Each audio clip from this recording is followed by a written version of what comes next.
Brexit can turn Britain into a technology superpower, economist Shankar Singham has said in the wake of Lord David Frost's confirmation that the UK is ditching numerous EU rules and regulations after quitting the bloc.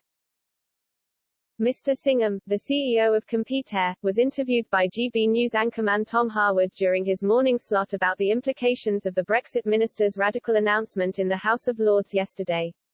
The man, sometimes been referred to as the brains of Brexit, said, "I think there are certain things you want to do if you want to genuinely be a scientific tech powerhouse, which I think the UK has the potential to be.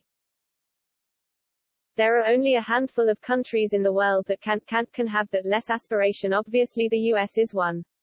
But I think the UK is right up there." Referring to the bloc's strict data laws, he explained, "If you look at GDPR, which Lord Frost mentioned yesterday, it is almost impossible to conceive of being a technology superpower with GDPR-style regulation because what that does is it prioritizes privacy over data flow. No one is saying that privacy should be thrown out the window. Of course privacy is important, but getting the balance right is the critical thing."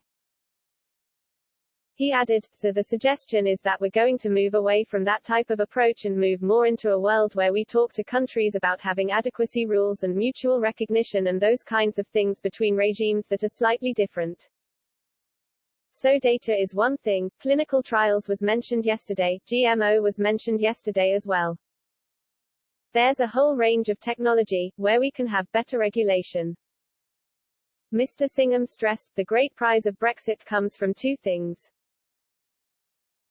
One is your external trade policy and of course Liz Truss, and before her Liam Fox and now Anne-Marie Trevelyan have done a very good job.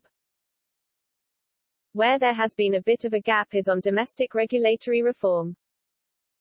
He explained, "We're not diverging from European regulation just for the sake of divergence.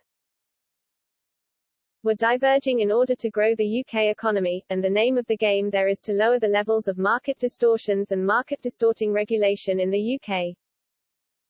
That doesn't mean deregulation, it doesn't mean we're getting rid of lots of regulations, it means we're going to have better regulations." As Lord Frost said yesterday, much of the regulation in Europe was a one-size-fits-all model, which did not make sense for the UK, Mr. Singham said.